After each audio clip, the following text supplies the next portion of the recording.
अब मूल विषय पर आना चाहता हूं, जिसके बाद हम चर्चा के दूसरे चरण की तरफ आगे बढ़ेंगे। मैं डॉक्टर आर.के. सिंह जी के पास जाना चाहता हूं। डॉक्टर साहब, अभी अल नीनो को लेकर किस तरह की संभावनाएं जताई गई हैं? मॉनसून की जो बारिश है, आईएमडी का जो प्रेस कॉन्फ्रेंस हुई थी, आईएमडी ने सामान्य बारिश की तरफ संकेत किया है, लेकिन दूसरी तरफ आरबीआई ने जो सर्कुलर जारी किया है, जो वार्षिक रिपोर्ट, मंथली जो रिपोर्ट होती है, उसमें आरबीआई ने अल नीनो को लेकर अलर्ट रहने की भी बात कही है। बाकी जो दूसरी एजेंसियां हैं वो कहीं ना कहीं अल नीनो के खतरे की तरफ भी इशारा कर रही हैं।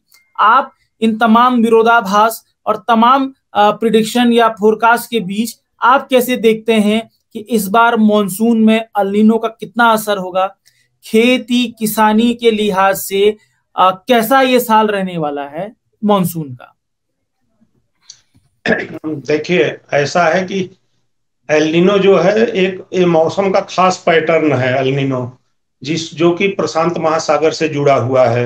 ओके, मध्य और पूर्वी प्रशांत महासागर में समुद्र का तापमान जब सामान्य से ऊपर होता है तब ये पैटर्न बनता है एल नीनो का।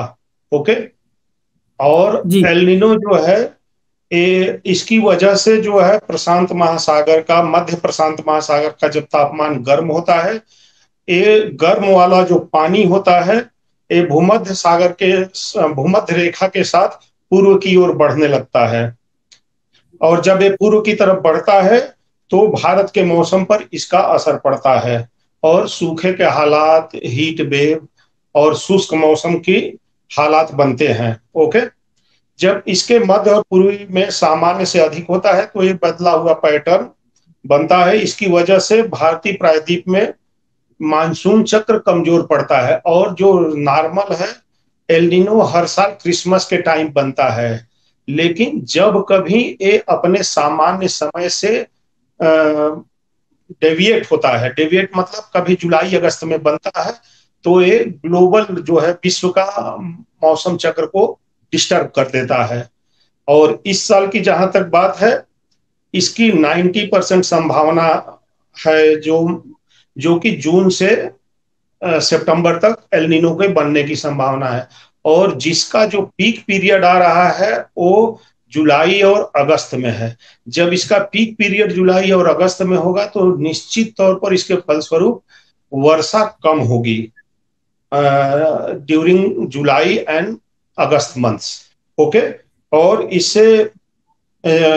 इसकी वजह से मानसून सामान्य से कम रह सकता है और प्रशांत महासागर में एल नीनो पैटर्न विकसित होने की संभावना एकदम 90% जो आया है। हालांकि आईएमडी ने अपना सामान्य बारिश की संभावना जताई है, लेकिन मैक्सिमम चांसेस हैं कि जुलाई और अगस्त में इसका पीक होगा और बारिश कम होगी। बारिश कम होने से जो हमारी खरीफ फसलें हैं वो प्रभावित होंगी।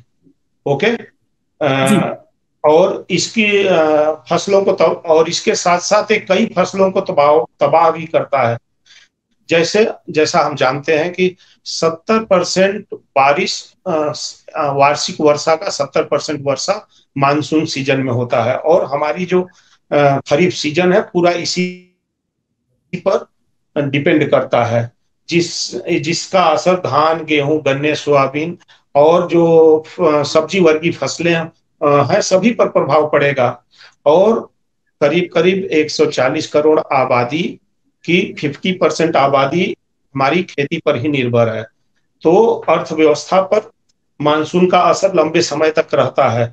इस फसल में भी रहेगा और अगली फसल में भी इसका प्रभाव रहेगा, क्योंकि नमी की मात्रा कम हो जाती है अगली फसल के लिए, जो सोइंग लेट होता है जिसके चलते।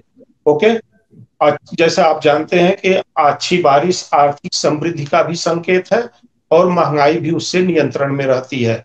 लेकिन इस बार जो इसका असर है, कीमतें जो है पहले से ऑलरेडी, जैसा कि पिछले 4 सालों में वर्षा करीब करीब सामान्य या उससे अधिक होती रही है, लेकिन इस साल जो पूरी संभावना है कि वर्षा कम होगी और स्पेशली जुलाई अगस्त में, जबकि फसलों का बढ़ाव का ग्रैंड ग्रोथ स्टेज जुलाई और अगस्त में होता है, उसके बाद ग्रेन फिलिंग स्टेज आती है। ओके, और कई खाद्य पदार्थों की ऑलरेडी महंगाई तो है ही है और इसके वर्षा कम होने से और महंगाई बढ़ेगी अगर मानसून कमजोर हुआ तो। ओके।